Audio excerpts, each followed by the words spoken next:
All right, so here we are, another episode of Storytime. This time we're reading Box Magazine, issue 3. Box Magazine. So Box Magazine came out a little bit later, maybe like 6 months after Daily Bread. We learned about Daily Bread first, and Box was that other magazine. This is issue 3, and Daily Bread, so we recently read issue 4 of Daily Bread, which was the purple issue. That came out, I believe, in fall of 93. So this would have been right after that. Now, I was looking for my box magazines. I have a few box magazines left, and I was looking for these, and I knew that I had issue 2. And I couldn't find it. So issue 1 I did have. I don't know where it is, but issue 1 was a small, like, square, almost like the old B-mags were. It was a smaller magazine. Issue 2 was full size, still not color, but full size. And then this is issue 3. I could not find issue 2 until I came up here this evening to prepare for story time, and I looked behind me and I saw that issue 2 was right above me. So this is actually issue 2 of Box Magazine. This came out in spring of 94. And we're not going to be reading this one. I missed this one. I will scan it in, and I will post a PDF to the description of this video as soon as I'm done with tonight's show. Because I don't want to have the only copies. I want to make sure that I can share them with the community.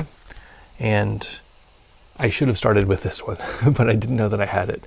So I'm not going to read this one. I'm going to skip this one and go directly to issue 3. But I will be scanning this so that you can read it at your leisure. So issue 3, Box Magazine. The front cover, cool stunts, blue flicks, and swank sounds. 3 different profile pictures, one of Evel Knievel, one of Brooke Howard Smith doing a frontside grind on what I think is the Long Beach beach ledge, the one that we saw a bunch of tricks go down, alley-oop souls and stuff like that, I think in a later show. Swank Sounds, there's just a picture of a dummy. I don't really know what that one's all about. But Box Magazine, was a competing magazine to Daily Bread. As you'll find throughout this issue, I'm actually going to skip a lot of it. Box had a very different style, where Daily Bread had a bit of music in it. If you recall a purple issue we read, they interviewed Sublime, which is awesome. Music, but awesome. They were also talking about skating. Box Magazine has a lot of music. It was a little bit of skating in a lifestyle magazine, whereas Daily Bread was a skating magazine with a little bit of lifestyle. So I'm going to be skipping the lifestyle stuff. This magazine is pretty thick. I did upload the full PDF. Feel free to read it.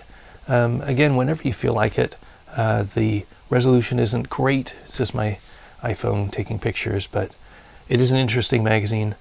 I'm going to get started. So right off the bat, oops, where did it go? Oh, I missed the front page.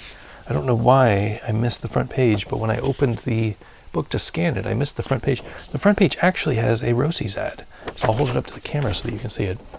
This is the front page, and for whatever reason I missed it. It is that Rosie's ad with Mark Heineken on the Moscow ramp. Kind of dates this magazine, tells you when it came out. This was the first Rosie's skate that was really designed for aggressive. It was designed for vert, but it had an aluminum frame, a plastic H-block, and flat 70 millimeter wheels. So it had a split with flat 70s. That's a pretty crazy setup.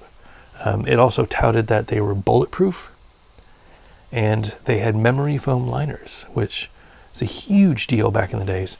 Came with a shock-absorbing plus system with a gel anatomic footbed. So this was like miles ahead of the Lightning TRS that everybody was skating.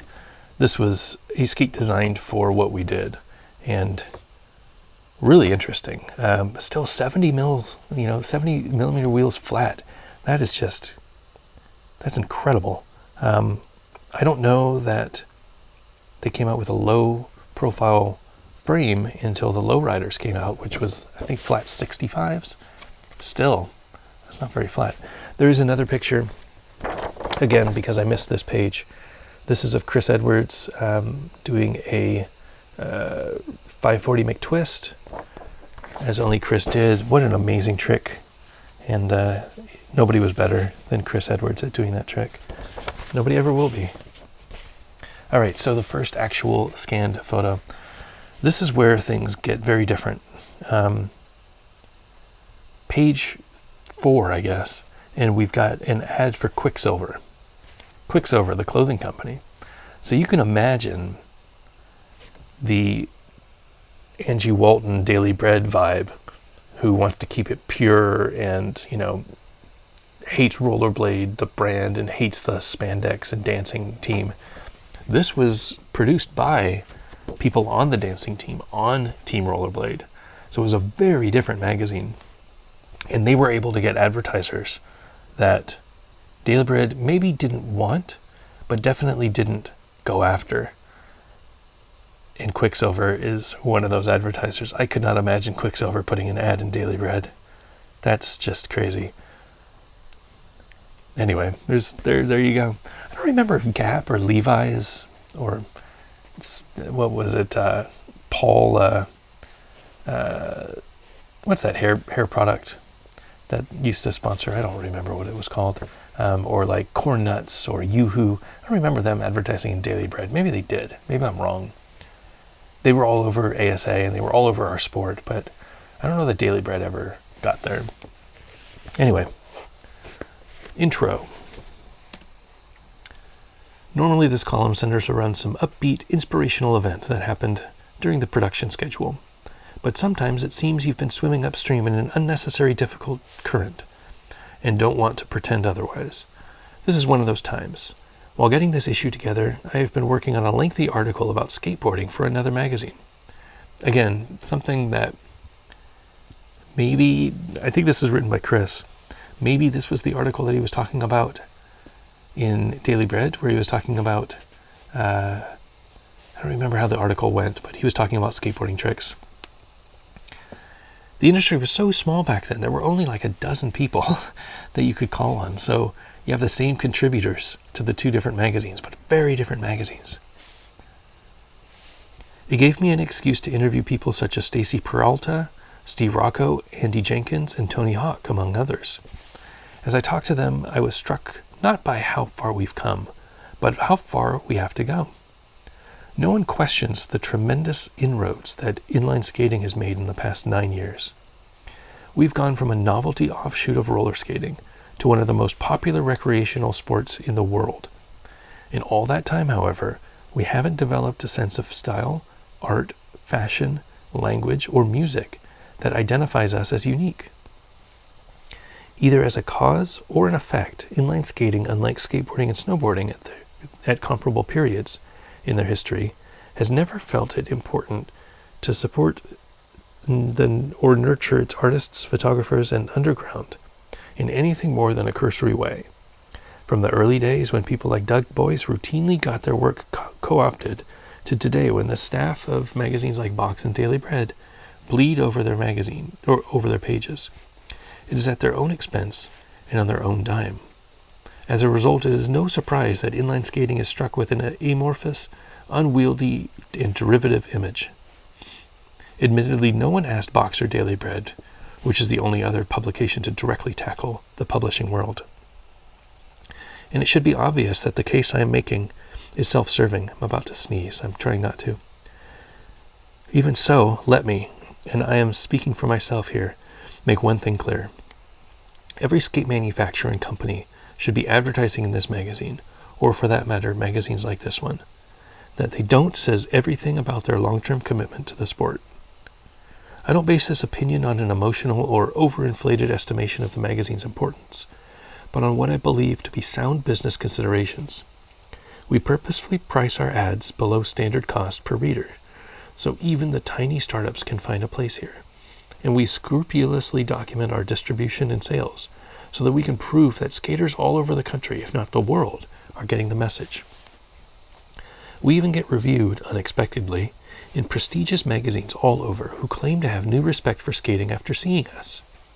Despite this, I have heard one too many times that this company or that doesn't want to advertise because they don't have a specific model that services this market. Excuse me? Does anyone really believe that every reader of Box only skates rails or buys only tarmacs? Or that placing a generic ad in a Jan Wenner magazine for more than 50 times the cost of one ad in Box sells more skates or propels the sport into a new realm? I don't think so. Even those who advertise may contribute to the problem. We are grateful, of course, for the support, but sometimes, at least it seems to me, the support comes with a price. Because everyone has their own bottom line to worry about, and because everyone knows that artists work cheap, it seems to me that these artists are being sold short. When you use someone's work without permission, or without adequate compensation, when you ignore deadlines, even though it means the artist has to work nights and weekends and absorb extra overtime charges from printers, separators, or computer houses, when you make them redo campaigns 3 or 4 times because you hadn't thought about what you wanted beforehand, or when you don't bother to pay your bills, you send out subtle messages of disrespect to them. This isn't done, of course, out of some malicious intent, but because no one has ever spelled it out before the industry. Let me belabor the point. Photographers, illustrators, and writers depend on their pictures and words for their livelihood. They are professionals of the highest order and should be treated as such. We frequently hear how much money and how many people are pouring into inline skating. Despite the high overhead skate companies face, it still seems reasonable that they pay rates that are comparable to the less financially flush skateboard and snowboard industries. Whether reasonable or not, greed, short-sightedness, or indifference are powerful counterforces. It's up to you to decide which path you'll take. In the meantime, be forewarned. Inspiration is a tricky thing. We, and I include everyone who wants the sport to develop an original organic style, will keep trying. But inspiration over time is something that cannot be faked. And to use a sports metaphor, the clock is ticking. That was actually really nice writing from Chris. I've seen him write in Daily Bread, and it wasn't at that caliber. I felt he did a really good job there, and it still holds true. I think you got to question what people reinvest in the sport. The aggressive especially doesn't have a huge market now, but the people who are participating are extremely passionate, and I've always been of the mindset to take care of the people that take care of you, and you better believe the aggressive skaters out there are the ones who are really passionate about brands, really passionate about product quality. And if you sponsor events, if you sponsor videos and things like that, it's going to go a lot longer, a lot further than just a generic ad in some generic magazine or something. Not that anybody's placing generic ads in generic magazines, but you know what I mean.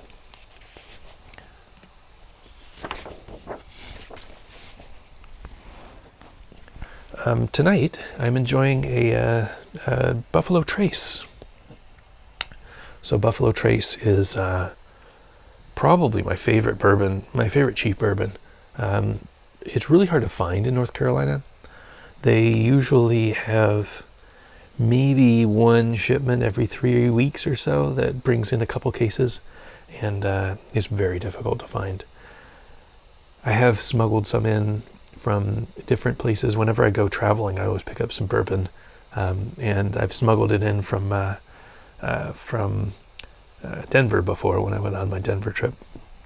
Really great bourbon if you can find it. It's only $35 or so, but for the price, I mean, it's probably one of the best bourbons you can find.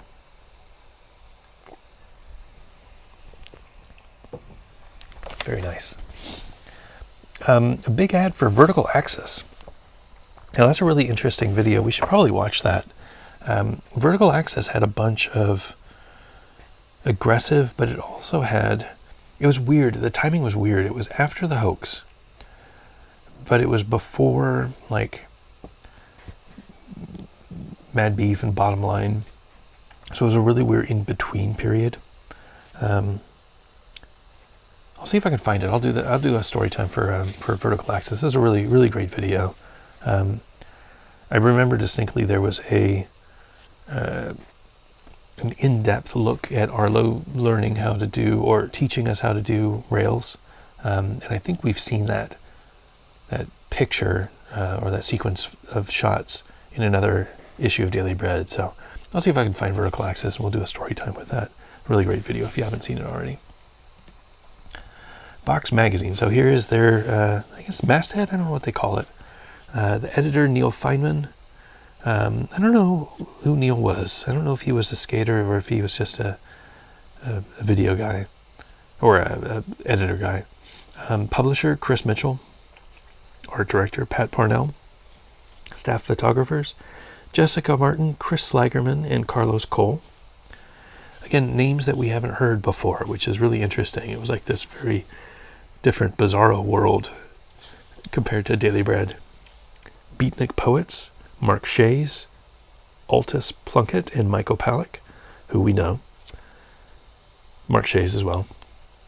Vulcan leader Dave Madeo, I don't know him. Girl from Ipanema, Brad McDonald, I don't know him. Relief pitcher Tom Heiser. I never knew Tom Heiser wrote for Box. That's really interesting. There's also a ad for UGP, Underground Products, with a man, I'm assuming, stepping on a roller skate. Clothes for those with old school taste. Orlando, Florida. Should ask Rob if he knows UGP. Never heard of them. Oh boy. So this is weird. So this is actually a side printed article. So while the scan is separated into two pages, this is the way that I'll be reading it. On the left, there's a hyper ad for Chris Edwards, who is rocking a cowboy hat. Pro skater. These are called the dwarfs, the small pokes, and the tall pokes. 56 millimeter and 67 millimeters. Dwarfs. They were hard. They don't really have a durometer on them. Just hard. So there you go. I never skated dwarfs. I don't know if they were good or not. Callbox, Dear Box, I would like to congratulate your staff on your great work you've done. Your magazine has taken inline skating a step forward towards finding its own identity.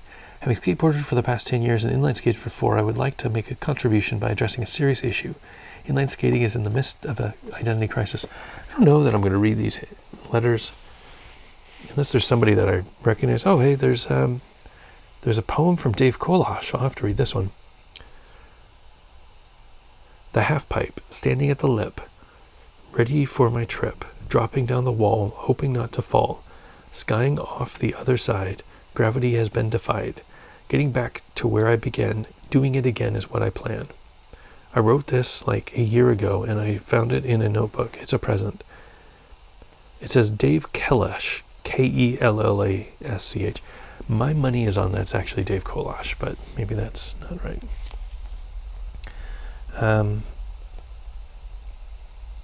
Yeah, a lot of letters. I don't know any of them. Some pictures. There's a picture of the Canadian or the Australians in Huntington Beach. There's a picture of what looks like Chris Garrett on top of someone. A lot of weird stuff. Somebody throwing up in the toilet. That's fun. I always question, looking back at this stuff, now that I'm old, and whether this was appropriate or not. Maybe it is. I don't know. Whoosh. Dave Payne. There he is. Dave Payne, Fakey Air. There's Dave. Goes on to do Video Groove, everyone's favorite video magazine. Conduct becoming. Recently we went to Portland to shoot a video. I was especially excited because we would be skating at Burnside, probably the most infamous skateboard park in the country. Unlike most skate spots, Burnside was built over a long period of time by skateboarders whose very essence is to skate. It is much more than just the cement transitions that make this spot unique and challenging. It is home to skaters who need a place to sleep, sheltered from the elements by the bridge above. It has soul, it has commitment, and the next few days I wanted to be part of this. As soon as we arrived, the first thing we saw were the words, "No inline skaters," hanging from the girders above. This did not surprise me, for Burnside embodies all that makes skateboarding more than just a recreational pastime, and I would not expect that rollerbladers would be welcome. Undaunted, we came to skate, and after all, we looked more like skateboarders than spandex-clad weekend warriors, and we knew the rules of etiquette here. As we put our skates on, no one vibed us. In fact, some of the older guys were cordial, if not friendly. While spending a long time trying to get used to the tight transitions, we watched as some of the local inline skaters skated, sometimes a bit recklessly and without regard for the other riders around them. I had ridden Burnside and had been treated as an equal, but I changed my rules to fit in. I didn't wear the pads that I never go without, and I hid the ones that I had under baggy pants, for here you are expected to leave flesh and not pad plastic on the transitions. I skated with an overly courteous, almost apologetic manner, taking responsibility for all inline skaters and the stereotypes that accompany them. Finally we left, a bit defeated by the uneven and sometimes abrupt lines that make this park a skateboarding paradise, but happy that we came. A few weeks later, while touring in North California, I would never have said North Carolina by accident when I was living in Northern California, but I said North Carolina. It should be Northern California. A few weeks later, while touring in Northern California, we had the opportunity to skate at a fair with various attractions, including a street demo by the Think skateboard team. We arrived with a half pipe, which some of the skateboarders wanted to ride, while the setup crew was working out the insurance issues so that the skateboarders could ride with us. A handful of the younger Think riders sat on the sidelines heckling the inline skaters. They ragged on our ramp, our skates, the fact that we wore pads, the shirts we wore, the way our hair looked, and anything else they could find, because in their eyes, inline skating is lame. Ironically, the guys who were the most outspoken and insulting were incapable of skating the ramp. All the while, our MC praised the skateboarders publicly and gave them undue respect, as if we owe all that we have to them. The Think team does have some cool guys riding for them, as do most of the skateboard companies. Ever since I began skating, there have been those pros who respect good riding, whether on a board, a bike, or skates. However, there's a growing number of young, close-minded, ignorant, whiny, snot-nosed kids who have forgotten that skating for the sake of skating is more important than looking cool. Skating is not about how baggy my pants are or how fly my shoes are. It's not about being a hoodlum or talking shit. Skating is about pushing your limits, overcoming your fears, challenging yourself. Most importantly, it's about having fun. Inline skating has an image problem. Many of the people I'm friends with or skate with may not wear the cool clothes that have become mandatory as defined by the badass core skaters. They might not know all of the rules of etiquette, or be as hardcore as they are supposed to be, but are as dedicated to their own lifestyle to care less about what others think about them. No one needs to make excuses or pretend to be something they are not. It really doesn't matter how you dress or what airs you put on. In the end, all that matters is being true to yourself. Shut up and skate. Really interesting, because that was definitely the vibe back then, where skateboarders hated us. And it wasn't the older skateboarders as much as it was the younger skateboarders with like a chip on their shoulder. What's funny is now the older skaters back then probably don't skate very much anymore. The younger skaters back then, this is 94, so like the younger skaters back then are the ones who might give you some lip now, like they never grew out of it. But the younger skateboarders now, they don't care, because they didn't grow up during this time when it was cool to hate on on rollerbladers, and they didn't have that peer pressure that they had to hate us. They just accept us, and we're just there at the skate park. Really interesting. I do think also the etiquette thing is super important. Being mindful of people around you, being overly courteous when you're at a skate park. You're going to run across some jerks who are going to snake you, and that's the way that skate parks are. But if you can take the upper hand and say, I'm up the upper road, the high road, and say, hey, I'm going to let you go because it's not that big of a deal. I think you'll go much further, and you'll have a much better time. I was talking earlier about how this magazine is very different. There's a NoFX ad below it. NoFX, I don't know if you'd call them rock or punk, I guess. NoFX all over the Hoax and the skate videos back then. Super weird. Like what a different magazine this is. Terry Jenkins, Stuntman. Mute Carve. Interesting, a mute carve. I don't really know what that is, but maybe he's doing a little air off of that full pipe. I've never skated a full pipe myself. I don't know why I would. Maybe it's fun. I don't know. Look at this ad. Rydell boots and Sure Grip steel frames. What the heck is this? Non-stop grinding. Brooke doing a front side. Sure Grip International. So these were weird. First of all, they look flat, like UFS almost. They have, it says they're steel. So maybe they're steel and like, I don't know, polished. They have little grooves. This is like a standard aluminum frame. And they have little grooves like you could lock on. Brooke is skating them anti-rocker. Really weird. Looks like they fit like a max 70 mil wheel. I'd never seen these in the wild. I don't know if they ever made them. Really interesting. Sure Grip. Interesting. What do you say when? They murder your doctor. So this is a 21st anniversary of Roe v. Wade ad from National Abortion and Reproductive Rights Action League. Very strange magazine, isn't it?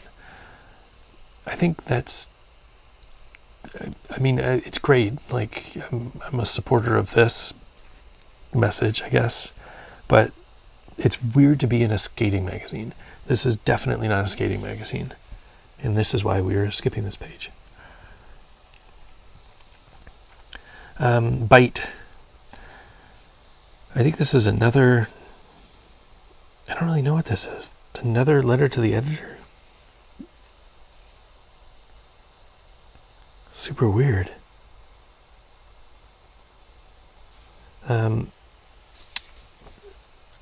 Yeah, it's like another letter to the editor page. This magazine is, I don't really know what the background is. I'm skipping this page. Yeah, some long letters from people that I don't know. I'm not sure that that's something that I should be reading. I'm going to skip this whole thing. I guess these were emails. So they had a section for people who emailed them, and they published these people's email addresses. Can you imagine emailing a company and them publishing your email address now? That would be ridiculous. People would be so angry. Oh man, the 90s. We were so young. A split ad, one for Boss Speed Bearings, endorsed by top extreme skaters worldwide. And another one for Team Paradise, everyone's favorite. Team Paradise with Chad Grout doing a front side with a Channel 3 on the front foot. On what looks like the Tarmac CE with the wraparound grind plates that nobody liked. Senate Industries. That's another Senate logo we haven't seen before. Very small S with the N-it going down, Industries underneath. I wonder if that was their first logo. I don't see people talking about that logo very much. Contact us at our online computer bulletin board at 714-969-3427 or via email at tmparadise@aol.com. Only the easiest way for online shopping back in the days. Lordy. Oosh. Scott Crawford. This is an epic shot. So first of all, I mean, breaking this down, Scott has 0 fucks to give on this rail. He's just like cruising up there.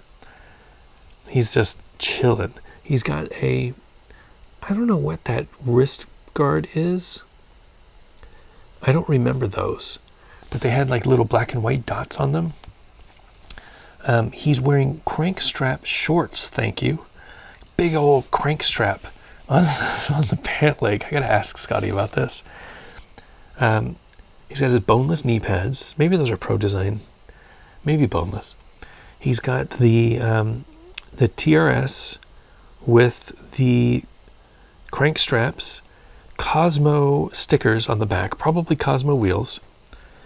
And he's got the skateboard rail underneath his sole, creating a sole area. How awesome is that? What a great time capsule of 94 from Australia.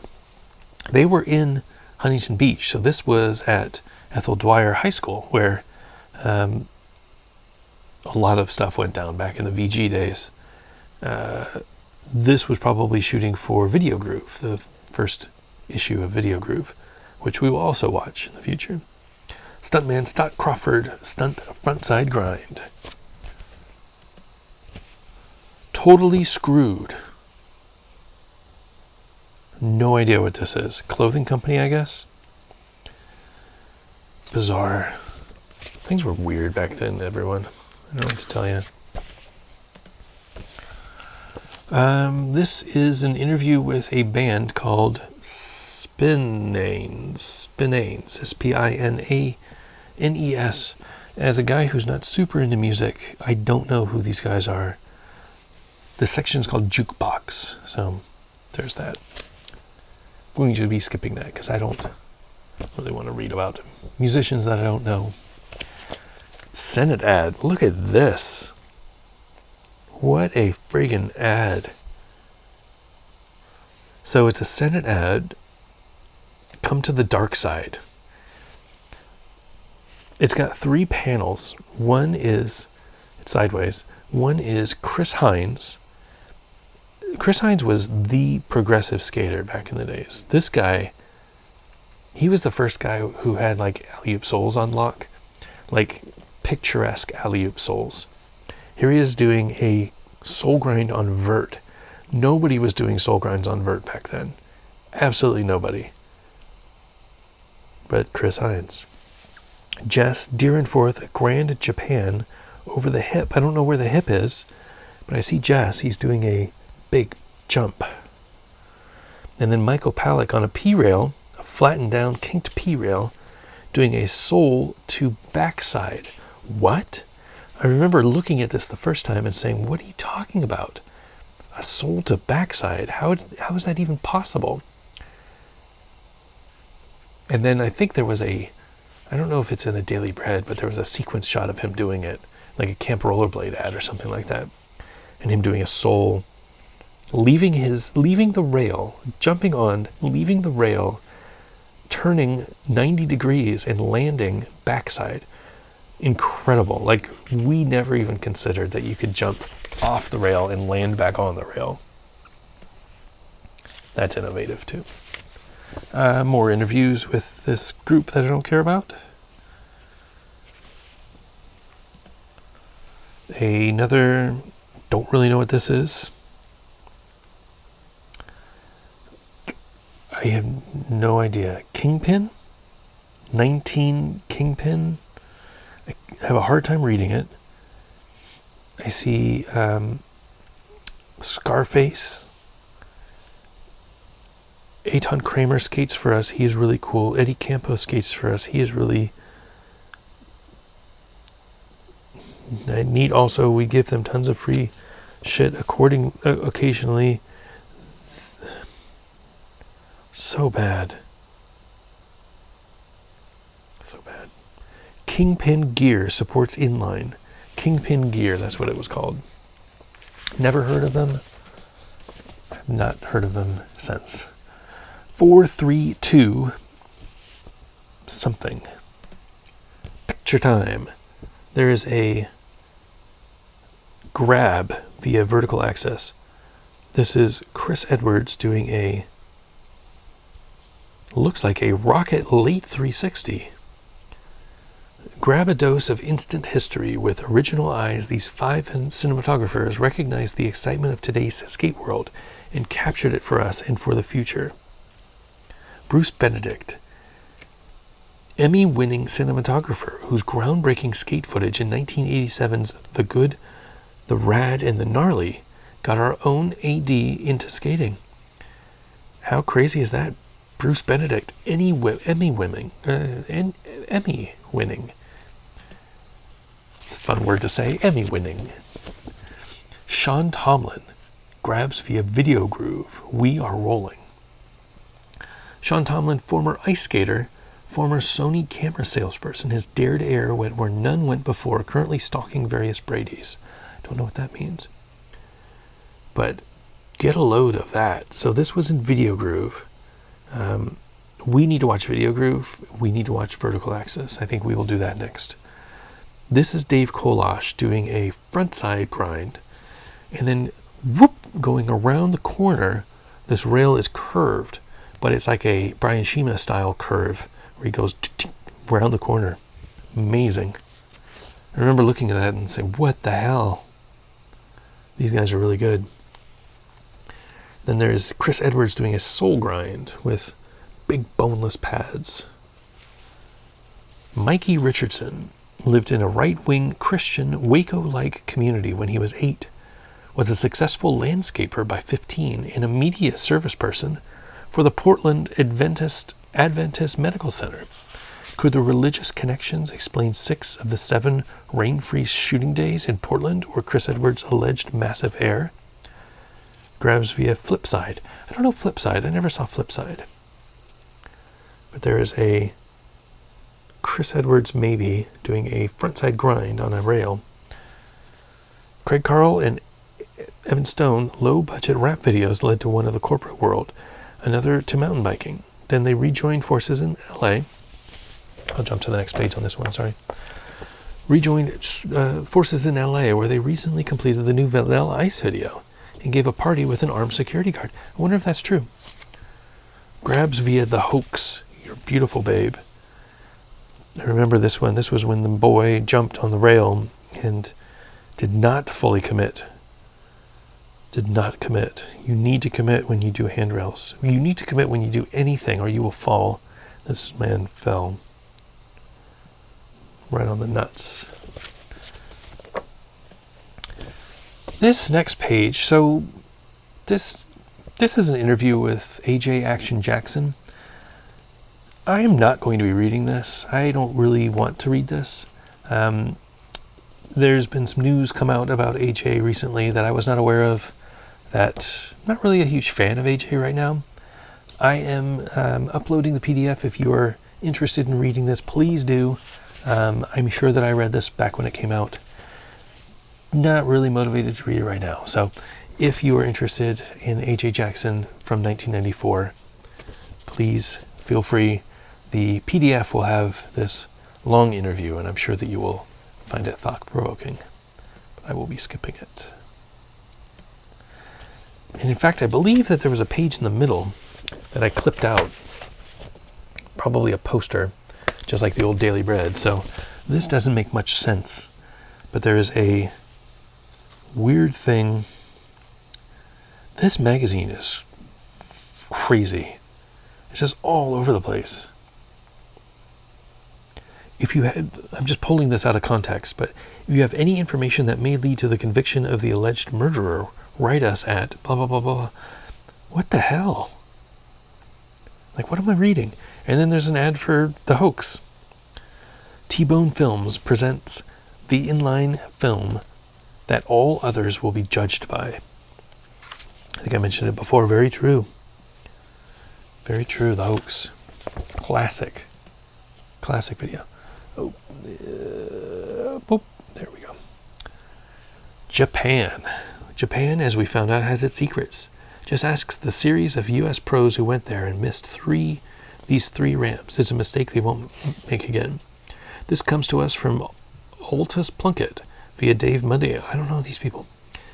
These are, he promises, the most interesting ramps around Tokyo right now.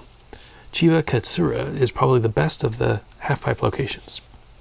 Since it's only about 50 miles from central Tokyo, due to the narrow roads and heavy traffic inherent to Japan, however, it usually takes 2 to 3 hours to drive there, or even to take the train because of the frequent stops. The trip is worth it, though, because the location is beautiful. It's about half a mile from the beach and in a little valley that acts as a nice breezeway for the wind to blow through. There are 4 half-pipes, 2.5 m, 1.7 m, and 2 1.5 m. So that's 8 feet and 5 feet and 5 feet or so. The 2 1.5 m are spined together so you can jump into one from the other. The 2.5 is sweet because its 10 meter length makes for some great long grinds on top. 10 meters, so that's 30 feet wide. It's a good, nice wide ramp. Since this is out in the boonies, the obligatory rice paddies stop just to the side of the ramps. Occasionally, when my brother and I grab air or finish off a nice lip trick, this old farmer is out in his rice paddy, picking and checking his rice. What a country, when some farmer thinks to himself, harvest wasn't so good last year. Maybe I should do something else with the land. Hey, I'll put up some half-pipes. Seriously, it's owned by a local surf shop and attracts mostly skateboarders.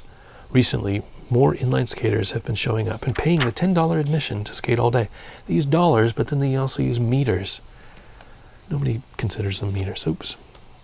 There we go. Chiba Parco is located in downtown Chiba City, a mere 45 minutes west of Tokyo by train, in a department store called Parco. That's right, a department store. There on the roof of a 9-story building are 2 half-pipes, 3 meters and 1.5 meters, numerous quarter pipes, grind rails, and a fun box. As you might have suspected right now, this is not your average department store. In fact, it's upscale. So you see the moms and dads with their kids all wearing their Sunday best, going shopping. Actually, in Japan, most people tend to be very conscious of their appearance and tend to dress young yuppie style, especially when shopping. It makes for some shocking stares when my bro and I mosey into the first floor in our baggy, made-to-be-beaten ramp clothing, our big bags filled with air enhancement equipment, and the $5 it costs for the day's ride. On the 6th floor is a street sports clothing store called Murasaki Sports. Japan is fairly trend conscious. People will do things usually just because they're trendy. So a year ago, when street-related sports took off, it was more because it was trendy than anything else. What's different about this trend is that the people who started doing it because it was cool are now hooked and are doing it because they want to. No need to go into why. If you're reading this, you're hooked too, and you know why. The best thing is how this location is in the middle of everything. Think about it. If your girlfriend doesn't skate and lives to shop, you both can be satisfied. All you have to say is, honey, how'd you like to go shopping? She says yes, thinking you're wonderful. Then you suggest Parco in Chiba City. Shop all you want. When you're ready, just meet me on the roof. Sounds like a good plan to me. You say, now she really thinks you're wonderful, shopping all she wants. The only catch is that she'll be ready to leave before you.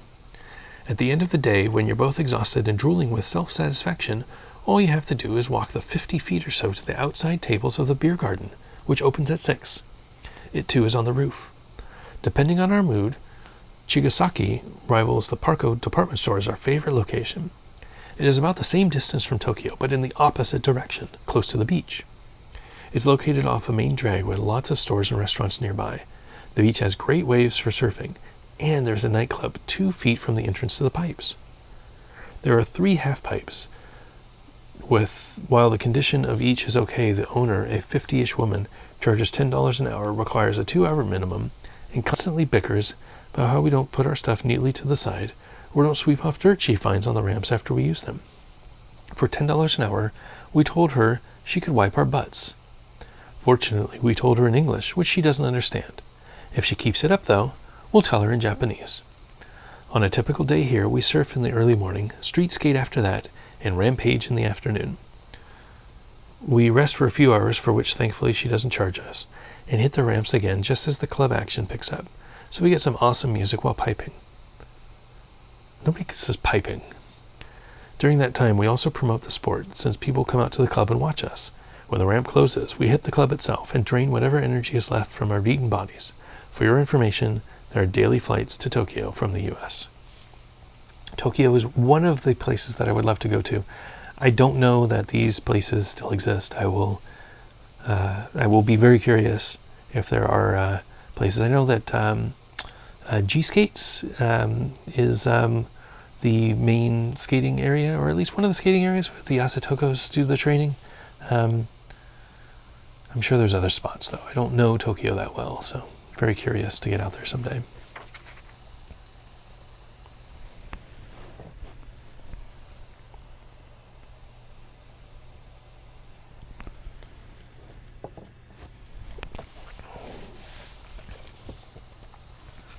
Stuntman, Chris Edwards, Stunt Soul Grind. That is a great looking soul. That is what soul grinds looked like. If you watched the Hoax with us, you saw Arlo doing soul grinds like that. That is how you had to do soul grinds, because you had to get over it, because you didn't have much of a soul plate.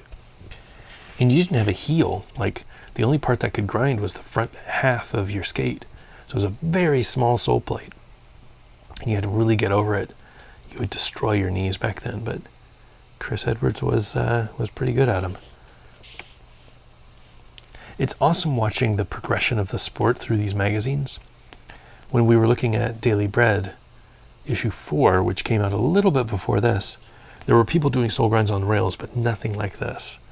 This was new level. I mean, this was a balanced soul grind. Really, really well done. Protect yourself against skate tragedy. Protect yourself against sold out newsstands. Protect yourself against musical ignorance. Protect yourself against the price increase. Subscribe. 6 issues of box and a CD of your choice. A CD. All for just $18. Choose from Trip Master Monkey, Takeo Boys, Armageddon Dildos, or Ride. Okay. I don't know any of these groups, which means that I am probably not the target for this magazine. But I do rollerblade, so I am good with that.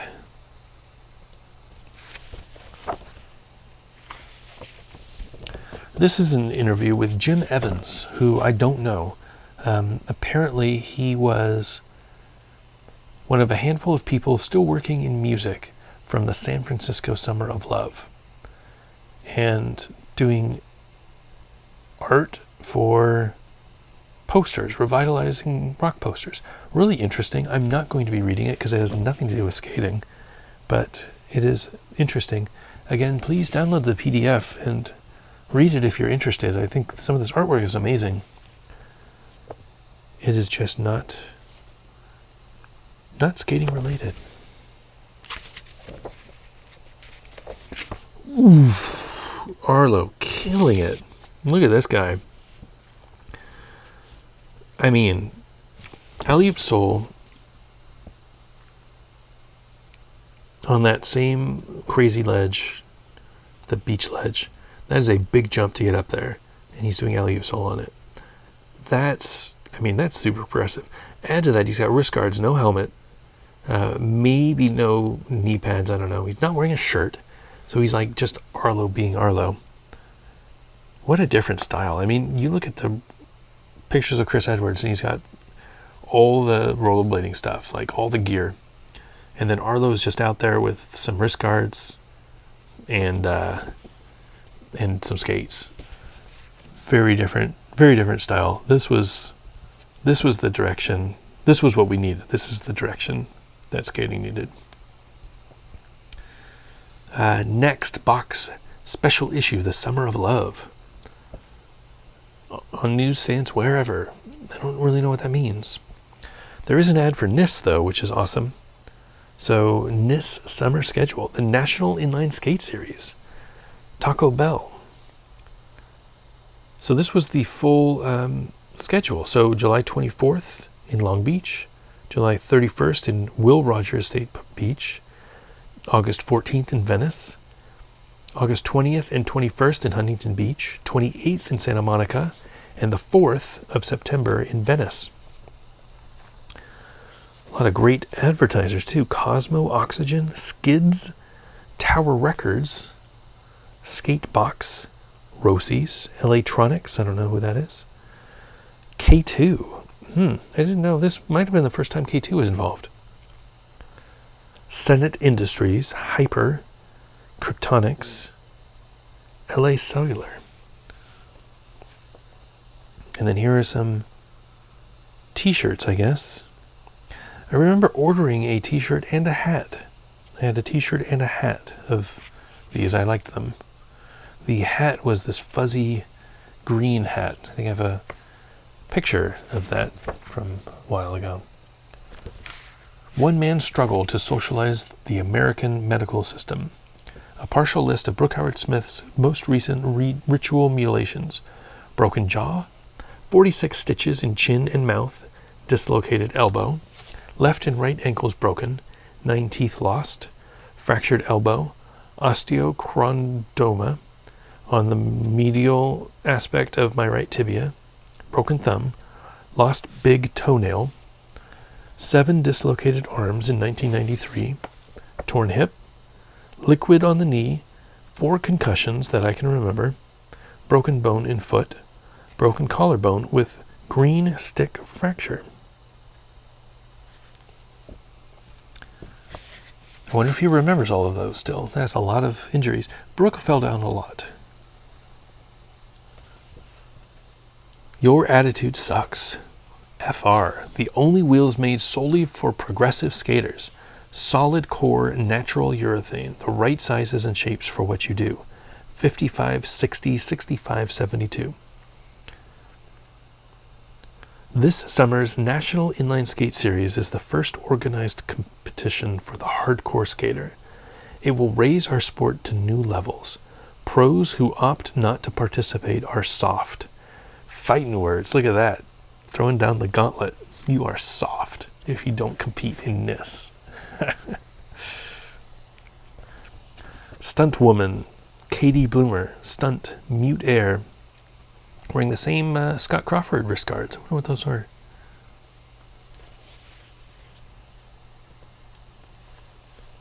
Recipes, write your own damn trick tip. Approach the noun, adverb. Make sure you aren't verb ending in ing to adverb. You might hurt yourself. Leave the ground with both. This is not good. The 5th annual box photo contest. Join the ranks of Mapplethorpe, Leibowitz, Penn, and Teller. Win a pair of Coho IR 3500 skates. What's the Coho IR 3500? Coho was a hockey brand. I think they made sticks and pads. No, they made rollerblades.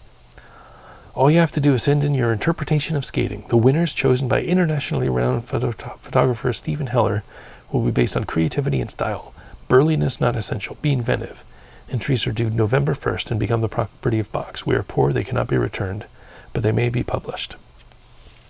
All right. Ooh, this was a really controversial one. Coming this fall, a brand new TV series. Strength, vertical, slam, full contact. Skaters compete for $100,000 American dollars. Blade Warriors premieres September 30th nationwide. Check your local listings for info. So, interestingly, Blade Warriors was like a American Gladiator sort of game show where people would compete and they would go in like mazes and different challenges on skates, and they would have the Blade Warriors who were the competitors. So it was all of the skaters who were going against these Blade Warriors who were like the American Gladiators, who was the tough guys. And those were most of the people in this magazine. So it was like Pat Parnell, Chris Mitchell, AJ, Corey Miller, Alan Vano, a ton of skaters. They were making fun of it in Daily Bread. Again, the reverse of Daily Bread. Daily Bread would never publish an ad for Blade Warriors, but Box was all about it because they were in Blade Warriors. They were the Blade Warriors. How to fool a cop. Inline skaters have less trouble with legal institutions than any particular urban non-regulated sport participants. With an increase in inline participation in 1994, research institutions such as SSA and Gravity Research have allocated more resources to the collation of statistics on inline skating. Preliminary studies from the SSA show that police officers smile at inline skaters 87% more than skateboarders and make familiar, friendly hand gestures 56% more than at freestyle BMXers. Further studies from Storm indicate that aggressive action is taken against inline skaters only 3% of skater-lawman interactions. This is not a good article. I don't like this. I don't really like the writing. I think there's a lot of just silly writing. I don't know. It's like filler. I don't know. Maybe I'm not the market for this particular magazine. 1994, The Flip Side is now available at a retailer near you. I've never seen The Flip Side. If anybody has The Flip Side, please let me know. Think, 1994, The Flip Side. Chris Edwards, Mark Shays, Aaron Spahn, Omaha's 3 Lone Riders, pro roller hockey footage, and me. That's Michael Palak. I've never seen The Flip Side. I hope that somebody has it. If you're watching this, let me know. Rodolfo's, everyone's favorite, out in Amsterdam. Favorite shop from back in the days. Mark Heineken doing a soul grind in Venice. You know what, that is probably a Venice ledge. That's probably what that is. That one that I keep saying is Long Beach is actually, I think it's Venice.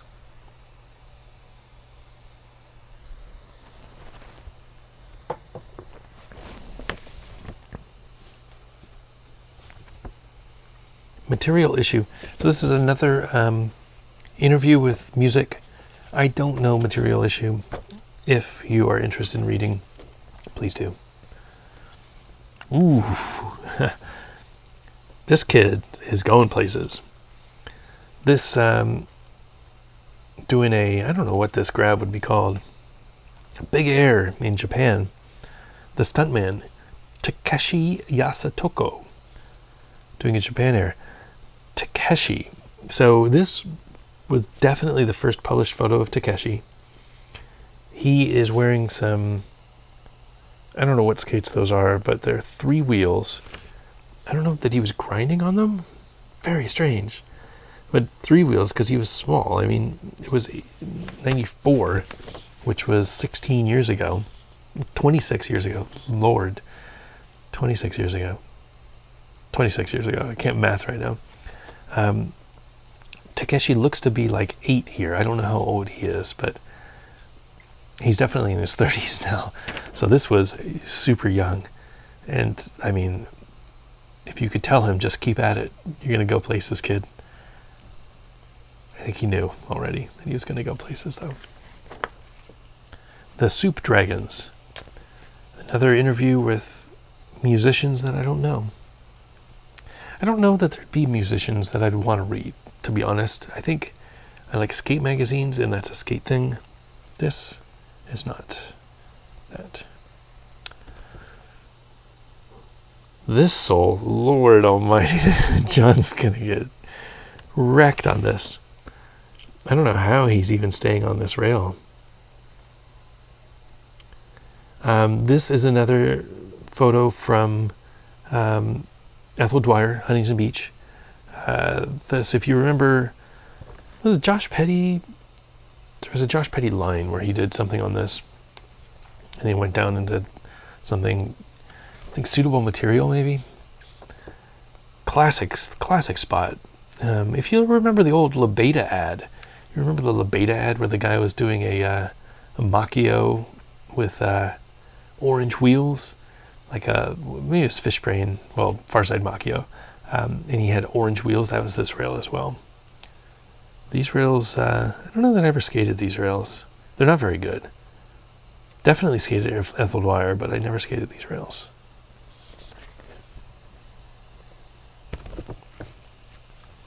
Another interview. This is with Live. I wonder if it's the same Live that did the that song that everybody knew back then.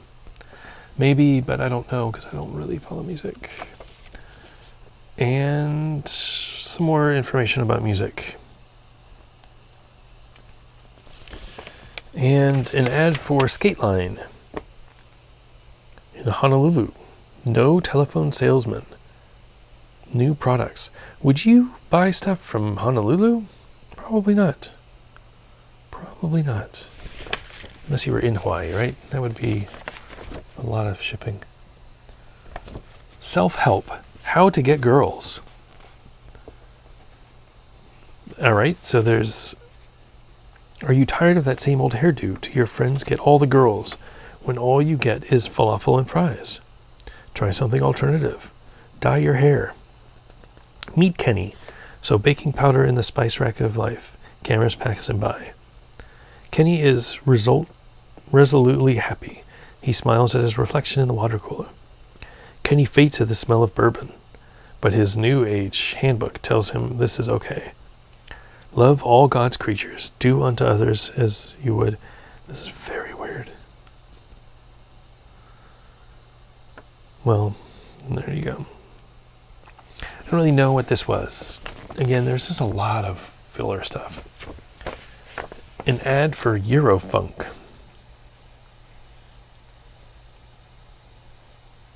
Funk Riders. They called them Funk Riders. Clothes for the nude breed. Brooke Howard Smith, Mark Shays, Chris Mitchell, Alan Vano, Makio, Mark Heineken, and Tetsuji Yanagimoto. They were in Costa Mesa. Eurofunk. I also don't like when magazines turn sideways. I think magazines should just be normal. Rocks, scissors, and lots of paper. Welcome to the world of zines, or as they are called in England, independent publishing. A reaction against the more conventional advertising-based magazines that depend upon traditional market concerns and professional standards. These magazines are still a great way to earn a living, but they are not always free or willing to tell a story in exactly the way it deserves. So there's a few magazines. Road Rash, great name, cool photos, top production values, and an ad for Vision Streetwear. Road Rash. From Tokyo. Out of Line, militantly anti-yuppie, clever, sex-crazed magazine. From Detroit. Skate, full-color, good-hearted mainstream magazine, similar to Inline but in German. And Inline Skaters, 16-page zine covering all aspects of skating. No address, but a phone number. All right. Zines are cool. Skids, a break so you don't. Toe Break by Kryptonics. So Kryptonics owns Skids. There you go. This looks like Michael Palak doing a backside grind, wearing Skids toe breaks.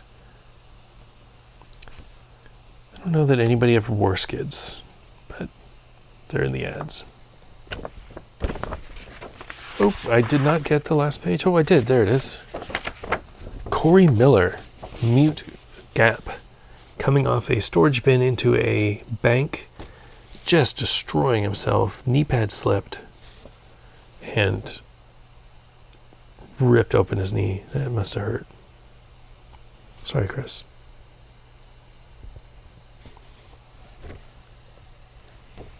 An ad for Wizards. I rode Wizards for a while. They broke really quickly. Hard ramp compound from the lovely people at Kryptonics. Super tough, radical core. Yeah, I remember buying them and thinking that they were cool because they were super tough, but they just fell apart really fast. and apparently they were not super hard, but I didn't know wheels back then, so I didn't really know what to expect. And I would ride them anti-rocker. And the last page, Mr. Chris Edwards on the Tarmac CE, the rollerblade ad, official skate of Team Extreme. Chris doing a frontside grind, which still I think is just an amazing trick. Like, we have so many trick options now, but being on a rail like that, just locked, I mean, there's no more natural way of standing on the rail, right? Even a Royale is not a natural position. That's a very natural position. You're just sliding down a rail. I absolutely love front sides. We should do front sides more. And that is Box Magazine issue 3. I think next time we will do a video. I'm not sure if we will do Video Groove or Vertical Access. I think it might be fun to do Video Groove because Vertical Access was a weird offshoot that didn't really do anything. Video Groove definitely started the Groove Productions entrance into skate videos with Video Groove, VG2, and the bottom line. I guess technically Dare to Air was first, and then Video Groove was kind of the offshoot after Dare to Air, still with Groove. But I think we'll look for Groove, Video Groove, see if we can find it, and we'll do that in 2 weeks. Thank you for participating, and I hope that you enjoy the magazine. Please make sure to download it and read it at your own time, and I'll see you in 2 weeks.